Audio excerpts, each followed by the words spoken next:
কিছু প্রশ্ন আসছে, উত্তর দিয়ে দিই।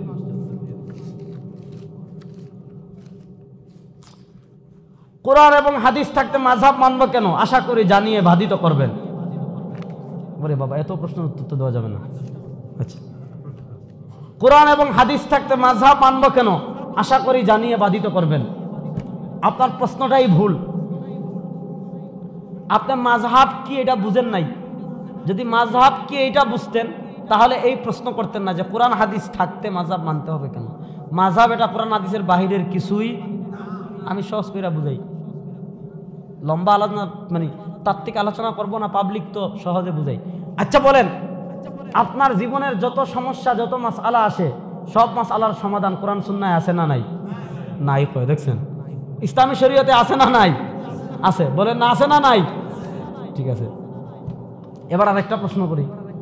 আপনি প্রাপ্তবয়স্ক হওয়ার পর থেকে নিয়ে মৃত্যুবরণ করার আগ পর্যন্ত আপনার ব্যক্তি জীবনে, পারিবারিক জীবনে, সামাজিক জীবনে, রাজনৈতিক জীবনে, ব্যবসায়িক জীবনে, দাম্পত্য জীবনে, অর্থনৈতিক জীবনে, রাষ্ট্রীয় জীবনে, এক কথায় আপনি প্রাপ্তবয়স্ক হওয়ার পর থেকে নিয়ে মৃত্যুবরণ করার আগ পর্যন্ত যতগুলা মাসআলার সম্মুখীন হবেন, কোনো আলেমের কাছে যেতে হবে না, কোনো ফকিহের কাছে যেতে হবে না, কোনো হুজুরের কাছে যেতে হবে না। আমি নিজে নিজে কোরআন সুন্নাহ রিসার্চ করে সব বের করতে পারবো। এরকম কে কে আছেন? হাত তোলেন। যে কোনো হুজুরের কাছে যাওয়া লাগবে না, আমি নিজে গবেষণা করে বের করতে পারবো। এরকম কে কে আছেন? হাত তুলেন তো। কে কে পারবেন না? হাত তুলেন। যে আমি পারবো না, আমি হাত তুললাম। হুজুরও পারবেন না, হুজুরের দায়িত্ব আমি নিলাম। হুজুর মুস্তাহিদ না, আমিও না, উনিও না, কেউই না। এখানে স্টেজের যত উলামা ইকরাম আছেন সবার দায়িত্ব আমি নিলাম। এবার দেখেন, আমরা বললাম সব সমস্যার সমাধান ইসলামী শরীয়তে আছে, আছে না? আবার আমরাই বললাম সব মাসালার সমাধান আমি নিজে বের করতে পারবো। এখন আমি কি করব? আছে, পারবো না, এখন আমি কি করব? এখন আমি কি করব? যারা পারে তাদেরকে মাধ্যম বানাবো। যারা পারে তাদেরকে কি করব? এখন সব মাসালা কোরআন সুন্নাহ থেকে যারা বের করতে পারেন তাদেরকে আরবিতে বলে মুস্তাহিদ। এই যে যারা পারে না তারা মাধ্যম বানাবে মুজতাহিদ ইমামদেরকে। ওই মুজতাহিদ ইমামদেরকে মাধ্যম বানানোকে আরবিতে বলে মাযহাব। এটা তুমি শেখ সালেহ আল উসাইমিনের, তোমরা যাদেরকে মানো, আমাদের কিতাবের দলিল দিলে হয়তো মানবা না। সালেহ আল উসাইমিনের লিকাতুল বাবিল মফতুহা পড়ো, সালেহ আল মুনাজ্জিদের বক্তব্য পড়ো, ফতোয়া আল লাজনা দাইমা 5 নম্বর খণ্ডে পাবা। এটা বিন বাজ রাহিমাহুল্লাহ যেটার চেয়ারম্যান ছিলেন, ওখানে উনি সুস্পষ্টভাবে বলেছেন যারা মুস্তাহিদ না, কাল্লাদা ইমামাম মিন আইম্মাতিল মুস্তাহিদিন, সে মুস্তাহিদ কোনো ইমামের তাকলিদ করবে। যখন আপনি পারেন না, আপনি কোরআন সুন্নাত থেকে সমাধান নেবেন কিভাবে? যারা পারে তাদেরকে মাধ্যম বানিয়ে। এই যে যারা পারে তাদেরকে আপনি মাধ্যম বানালেন, এই মাধ্যমটাকে আরবিতে বলে মাযহাব। এই মাধ্যমটাকে আরবিতে বলে মাযহাব। এটা নিয়ে আমার লম্বা সব ধরনের পুঙ্খানুপুঙ্খ অনেক লেকচার আছে, শুনে নিন। প্রচলিত 4 মাযহাবের আগে লোকেরা কিসের অনুসরণ করত? জানিয়ে বাধিত করবেন। এই প্রচলিত 4 মাযহাব তো এই যুগে আসে নাই। প্রচলিত 4টা মাযহাব আসছে 4 জন সাহাবীর থেকে। তো সাহাবীদের আগে কে ছিল? কেউ ছিল না। সাহাবীদের আগে যারা ছিল আবু জেহেল, না আবু লাহাব, এরা। 4টা মাযহাবের সূচনা হয়েছে 4 জন বিখ্যাত সাহাবীর থেকে। বক্তব্য আমার না, একটু পড়াশোনা করেন। কিতাবুল ইলাল ওয়া মারিফাতুর রিজাল, ইমাম আলী ইবনুল মাদিনী রহমতুল্লাহ লেখা, 234 হিজরিতে ইন্তেকাল, আজ থেকে 1210 বছর আগে। ইমাম বুখারীর উস্তাদ, ওখানে পাবেন। নতুন যে ছাপ, এই ছাপের 63 বা 65 নম্বর পৃষ্ঠায় পাবেন। লাম ইয়াকুম মিন আসহাবি রাসূলিল্লাহ ইসলাম মান লাহু সুহাইবাতুন ইয়াযহাবুনা মাযহাবাহু ওয়া ইফতুনা বিফতওয়াহু ওয়া ইয়াসলুকুনা তরিকাতাহু ইল্লা সালাসা। 3 জন সাহাবীর থেকে 3টা মাযহাব আসছে। ইবনে আব্বাস থেকে আসছে ফিকহে শাফিঈ, ইবনে মাসউদ থেকে এসেছে ফিকহে হানাফি, যায়েদ ইবনে সাবিত থেকে আসছে ফিকহে মালিকি। 4 জন সাহাবী 4টা ফিকহের সূচনা করে গিয়েছিলেন। প্রশ্ন হতে পারে, সাহাবী যদি সূচনা করেন তাহলে সাহাবীদের নামে নামকরণ না করে আবু হানিফার নামে হইল কেন? মালিকের নামে হইল কেন? আহমদ ইবনে হাম্বলের নামে হইল কেন? ইমাম শাফিঈর নামে হইল কেন? এটার জবাব আমি দেই নাই, তোমাদের আকীদার ইমাম শেখুল ইসলাম ইবনে তাইমিয়া রাহমাতুল্লাহ আলাইহি মিনহাজুস সুন্নাতুন নববিয়্যাতে দিয়েছেন। আমরা বলি বুখারী শরীফ। কি শরীফ? বুখারী শরীফ। হাদিস কার? রাসূলুল্লাহ সাল্লাল্লাহু আলাইহি ওয়াসাল্লাম। হাদিস কার? তাহলে এটার নাম তো হয়েছিল মুহাম্মদুর ইসলাম শরীফ, ঠিক না? কারণ হাদিস তো রাসূলুল্লাহ ইসলামের, নাম হবে মুহাম্মদুর রাসূলুল্লাহ শরীফ। বুখারী শরীফ হইল কেন? কারণ ইমাম বুখারী সাজাইছেন, ইমাম বুখারী গুছাইছেন। ইমাম বুখারী সুবিন্যস্ত করেছেন, এজন্য বুখারী শরীফ। ঠিক তেমনিভাবে ফিকহে হানাফির সূচনা করেছেন ইবনে মাসউদ, এটাকে সাজিয়েছেন, সুবিন্যস্ত করেছেন, গুছিয়েছেন, তারতিব দিয়েছেন ইমাম আযম আবু হানিফা, এজন্য ফিকহে হানাফি। ফিকহে মালিকি সূচনা করেছেন যায়েদ ইবনে সাবিত, সাজিয়েছেন, গুছিয়েছেন, সুবিন্যস্ত করেছেন ইমাম মালিক, এজন্য ফিকহে মালিকি। বক্তব্য আমার না, শেখুল ইসলাম ইবনে তাইমিয়া রাহমাতুল্লাহ আলাইহির মাজমুউল এই মিনহাজুস সুন্নাতিন নববিয়াতে আছে। নির্বাচনে প্রার্থী হওয়া যাবে কিনা বিষয়টি সঠিক সমাধান জানিয়ে কৃতজ্ঞ করবেন। দারুল দেওবন্দের ফতোয়া হলো, জামিয়াতুল উলুমুল ইসলামিয়া বেন্দুরি টাউনের ফতোয়া হলো, মারকাজুদ দাওয়া আল ইসলামিয়ার ফতোয়া হলো নির্বাচনে প্রার্থী হতে পারবেন। দারুল দেওবন্দের যে ফতোয়া আমার একই ফতোয়া, এ ব্যাপারে আমার আলাদা কোনো ফতোয়া নাই। প্রচলিত 4 মাযহাবকে একসাথে কিছু বিষয়ের ক্ষেত্রে এক মাযহাব, অন্য কিছু বিষয়ে আরেক মাযহাব অনুসরণ করা যাবে কিনা জানালে উপকৃত হবে। আরবিতে এটাকে বলে তালফিক। এটা আমি হারাম বলি নাই, এটা করা যাবে না বলেছেন বিন বাজ, তোমাদের আহলে হাদিসের ইমাম। আমি বলি নাই, এটা করা যাবে না বলেছেন ইবনে তাইমিয়া, ফতোয়া দেন আগে তাদের বিরুদ্ধে। উনি বলেছেন কাল্লাউদা ইমাম মিন আইম্মাতিল মুসলিমিন। আবার শেখ সালেহ আল মুনাজ্জিদ তিনিও সালাফি, তিনি বলেছেন শুধু যে কোনো ইমামের না, তার দেশের যে ইমাম আছে তাদের অনুসরণ করবে, বাইরের কোনো আলেমের অনুসরণ করবে না। এগুলো নিয়ে আমার প্রচুর আলোচনা আছে, যে আরবের কোন কোন ইমাম তাকলিদ নিয়ে কি কি বক্তব্য দিয়েছেন, সার্চ দিলেই পেয়ে যাবেন ইনশাল্লাহ। আচ্ছা, আমাদের এলাকায় একটি সামাজিক সংগঠন আছে, তারা প্রতি বছর রমজানে জাকাতের টাকা উত্তোলন করে এবং সব টাকা দিয়ে কোনো একজন গরিবকে স্বাবলম্বী করে থাকে। মুহতারামের কাছে জানার বিষয় হলো, তাদের এই পদ্ধতিতে জাকাত দিলে কোনো একজনকে স্বাবলম্বী করা সঠিক হচ্ছে কিনা। অবশ্যই আপনি যাকে জাকাত দিচ্ছেন, তার কাছে যে জাকাতটা দিলেন সে হইল ওকিল, সংগঠন হইল ওকিল, টিভি চ্যানেল ওকিল। অনেকে আছে বিভিন্ন টিভি চ্যানেলে জাকাত দেয় না, বিভিন্ন টিভি চ্যানেলের নিচে এর দিয়ে জাকাতের টাকা গ্রহণ করা হয়। আপনি যদি কোনো সংগঠনকে, কোনো টিভি চ্যানেলকে জাকাত দেন, তারা হইল উকিল। জাকাতের খাত আল্লাহ নির্ধারণ করে দিয়েছেন, ইন্নামাস সাদাকাতু লিল ফুকারাই ওয়াল মুহাজিরিন। আল্লাহ যে খাতগুলো দিয়েছেন এই খাতেই ব্যয় করতে হবে। যদি সংগঠন জাকাত নিয়ে যে খাত আপনি বলেছেন কোনো দরিদ্রকে স্বাবলম্বী করলো, এরকম যদি করে এটা জায়েজ। কিন্তু সামাজিক সংগঠন দেখা গেল পুল করতেছে, ব্রিজ করতেছে, যাদের বাড়িঘর ডুবছে, ধনী, যেমন আমার বাড়ি ডুবছিল, আমার নিয়ে ত্রাণ দিল, তাইলে আর আদায় হবে না। এখন টিভি চ্যানেলে দিলেন, টিভি চ্যানেলে তার স্টাফের বেতন দিল, জাকাত আদায় হবে না। হ্যাঁ, তারা যদি উকিল হয়, যে খাত আছে ওই খাতে ব্যবহার করে, তাহলে জাকাত আদায় হবে, অন্যথায় হবে না। বর্তমানে গণতন্ত্রকে মেনে নিয়ে নির্বাচন করার মধ্যে আমাদের উপর মাযুরের হুকুম হবে কিনা একটু বুঝিয়ে বলে উপকৃত হবে। এটা তো সবাই বলেন, উজরের হালতের কারণে বাধ্য হয়ে করতেছেন। যদি উজর না থাকে তো এই সাতার মাথা দিয়ে কেউ কিছু করবে? ভিডিও কলের মাধ্যমে বিবাহ শুদ্ধ হয় কি? এখনো পর্যন্ত আলেমদের ফতোয়া হলো, ভিডিও কলের জন্য ইত্তেহাদে, মানে বিয়ে শর্ত হওয়ার জন্য ইজাব কবুল ইত্তেহাদে মজলিস হওয়া শর্ত। যেহেতু তিনি প্রবাসে থাকে, ভিডিও কলের মাধ্যমে বিয়ে করার তো শর্ত হলো তিনি ভিডিও কলে থাকবেন। তবে হ্যাঁ, ভিডিও কলের মাধ্যমে ওখান থেকে তিনি এখানে একজনকে উকিল বানাবেন, ওই উকিল তার পক্ষ থেকে যদি কবুল করে তাহলে বিয়ে হবে। তিনি যদি সরাসরি ওখান থেকে কাবিল তুহা বলেন, এখনো পর্যন্ত শেখুল ইসলাম তাকি উসমানী হাফিজাহুল্লাহ, খালেদ সাইফুল্লাহ রহমানী সাহেব, দারুল দেওবন্দ, আরও বড় বড় যত ফকি আছেন, যতগুলো ফতোয়ার কিতাব আল্লাহ আমাকে পড়ার তৌফিক দিয়েছেন, কোনো ফতোয়ার কিতাব এখনও পাইনি যে সরাসরি ভিডিও কলে হলে হবে। সুতরাং এখন এটাই সবচেয়ে নিরাপদ পন্থা। ভিডিও কলে তিনি থাকবেন, তবে তার পক্ষ থেকে তার কোনো নিকটাত্ম থেকে উকিল বানাবেন, তিনি উকিল হয়ে ওখান থেকে কবুল করবেন, এভাবে করলে হয়ে যাবে।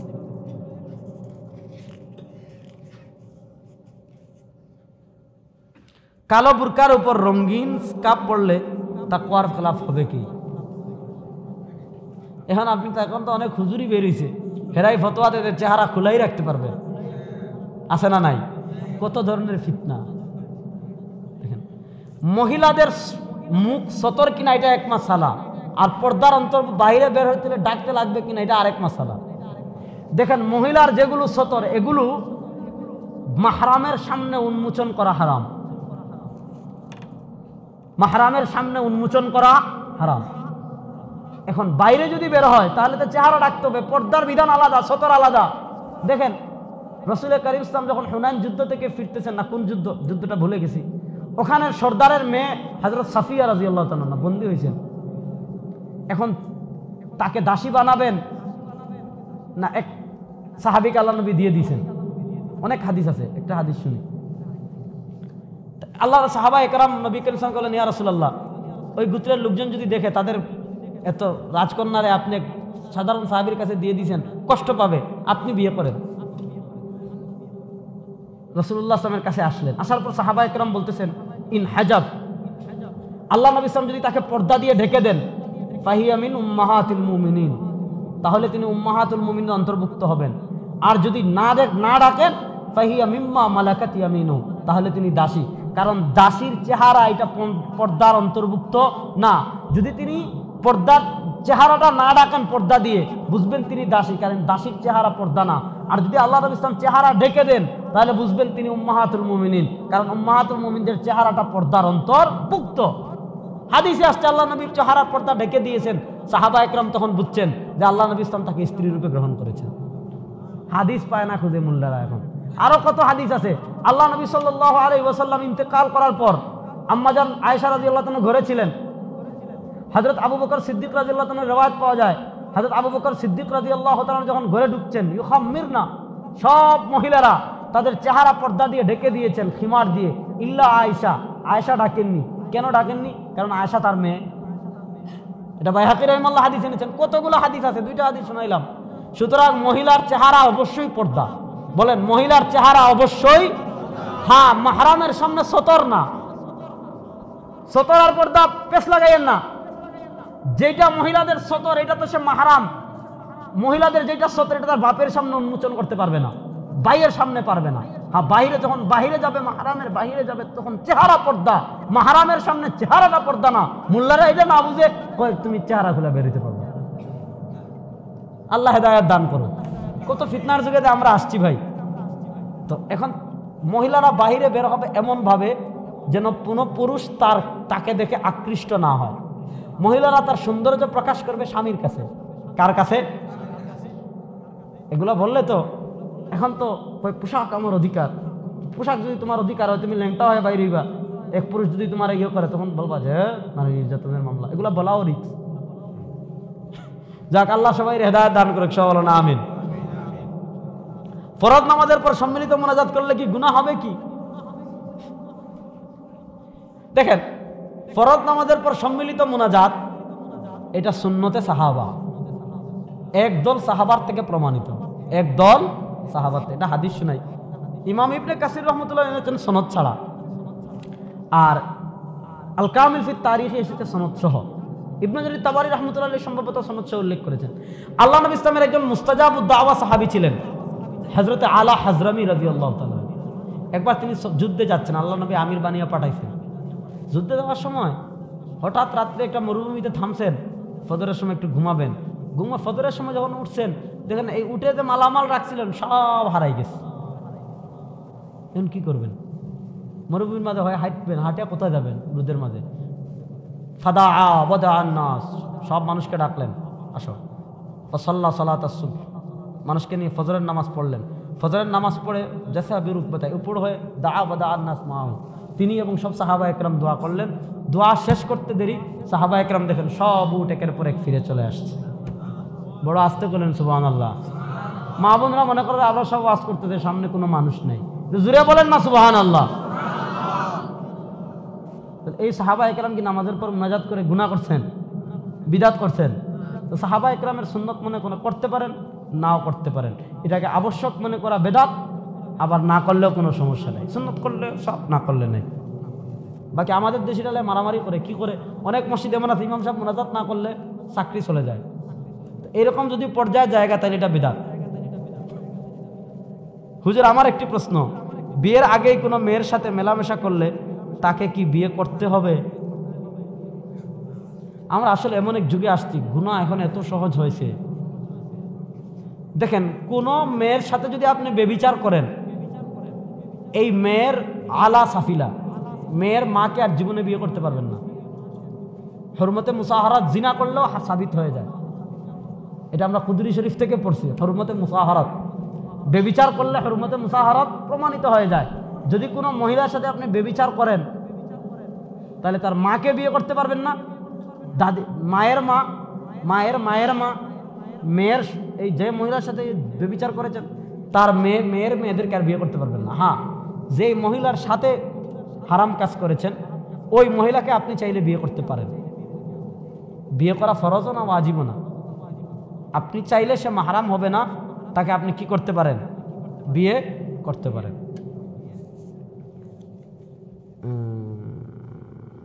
বা এগুলো একদম একান্ত প্রশ্ন, হ্যাঁ, এখানে উত্তর দেওয়ার দরকার নেই। হ্যাঁ, এগুলো একদম মানে দাম্পত্য জীবনের খুব একান্ত প্রশ্ন, তো এগুলো একাকী কারোর থেকে জেনে নেবেন। আচ্ছা, একটা প্রশ্নটার উত্তর দিলাম না, কারণ ছোট ছোট বাচ্চা আছে না, আবার মাইকের আওয়াজ যাচ্ছে, অনেকে আছে স্ত্রী মেয়ে একসাথে শুনতেছে, ভাই বোন একসাথে শুনতেছে, পুরুষ মানে তার ছেলে বাপ একসাথে শিখতেছে। এখন মাইকে ব্যাপকভাবে এটা বললে এটা সমস্যা, এটা প্রশ্ন করতে হলে বুঝতে হবে আগে। হ্যাঁ,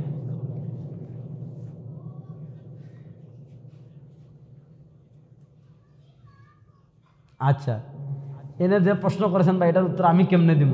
স্বামী স্ত্রী একে অপরের সাথে প্রায় ঝগড়া লেগেই থাকে, ছেলেমেয়ের জীবনের দিকে থাকিয়ে কোনো রকম সংসার চালিয়ে নিচ্ছে।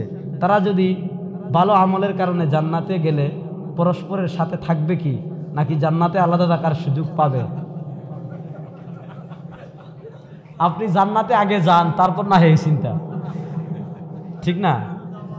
আগে জান্নাতে যাওয়ার চিন্তা করেন, জান্নাতে যাওয়ার পরে দুনিয়ার মান অভিমান বেহেশতে থাকবে না। ভাই জান্নাত তো জান্নাতই, সুতরাং জান্নাতে গেলে থাকতে পারবেন কিনা, কেমনে কি হবে এই চিন্তা বাদ দেন। আগে আপনি জান্নাতে যাচ্ছে পারছেন কিনা এই চিন্তা করেন। যদি জান্নাতে যাইতে পারেন আপনার ভেড়া পার, ওখানে যাওয়ার পর দুনিয়াতে কি করছে এটা আপনার মনেই থাকবে না ইনশাআল্লাহ। মানুষ কত ধরনের প্রশ্ন করে, আল্লাহু আকবার। যানবাহন সুবিধা হয়, আমি প্রতিনিয়ত 150 কিলোমিটার দূরে অফিস করে বাড়িতে ফিরে আসি, আমি কি অফিসে নামাজ কসর করব? অবশ্যই। সুবিধা অসুবিধার সাথে শরিয়ার মাসআলা পরিবর্তন হয় না। শরিয়ার মাসআলা হলো, আপনি যদি 77 কিলোমিটার সফর করেন, 48 মাইল, 77 কিলোমিটার বা 78 কিলোমিটার, 77 কিলোমিটারে যদি আপনি আপনার বাড়ির থেকে বতনে আসলি, যদি গ্রাম হয় গ্রাম, শহর হইলে আপনার সিটি কর্পোরেশন, আপনি কক্সবাজার সিটিতে থাকেন, সিটি কর্পোরেশন পার হয়ে গ্রামে থাকেন, গ্রাম আপনার গ্রাম পার হয়ে যদি 77 কিলোমিটার দূরে যান, তাহলে আপনি নামাজ একাকী পড়লে কসর করবেন, আর যদি মুকিম ইমামের পিছনে পড়েন তাহলে পুরা নামাজ পড়বেন। বাংতি টাকা না থাকায় গাড়ির থেকে নেমে টাকা বাংতে গেলে গাড়ি চলে যায়, আমি ড্রাইভারকে চিনি না, আমি তার হক কিভাবে আদায় করব? যদি আপনি জানেন গাড়িটা কোন কোম্পানি, এখন তো মনে করেন ঢাকায় আছে বলাকা, তুরাগ, 14 নম্বর, শিকড়, ঠিক আছে না, কক্সবাজার রোডে চলে মার্সা, এসালম, সৌদিয়া। যদি আপনি জানেন বাসটা কোন কোম্পানির, ওই কোম্পানির কোনো একটা বাস দিয়ে দিলে হবে। আর যদি এইরকম সিএনজি মিএনজি হয়ে যায় আর চিনার কোনো রাস্তা নাই, তাহলে এই টাকা পরিমাণ, ভাড়া পরিমাণ টাকা সৎকা করে দিবেন। ঠিক আছে, সব প্রশ্নের উত্তর দিয়ে দিলাম। আল্লাহ রাব্বুল আলামিন আমাদের সবাইকে সঠিক পথে পরিচালিত করুন। এক নারী অন্য নারীর সংসার ভাঙার চেষ্টা করেন, পরকীয়া, তার স্বামীকে বিয়ে করার উদ্দেশ্যে, এটা কি গুনাহ হবে? এটা কি গুনাহ কি না, এটা কি আপনার জানা লাগে? এটা যদি গুনাহ না হয় তো পৃথিবীতে গুনাহ কি এটা বলেন আমারে, ঠিক না? এটা যদি গুনাহ, কবিরা গুনাহ না হয়, তাহলে গুনাহ কি এটা আমারে বলেন। হ্যাঁ, এটা কত মারাত্মক গুনাহ। আল্লাহ সবাইকে বেঁচে থাকার তৌফিক দান করে, সব বলুন আমিন। ইন আসাবতু ফামিনাল্লাহ ওয়া ইন আখতাতু ফামিন্নি ওয়া মিনাশ শাইতান। সুবহানাকাল্লাহুম্মা বিহামদিকা আশহাদু আল্লা ইলাহা ইল্লা আনতা আস্তাগফিরুকা ওয়া আতুবু ইলাইক।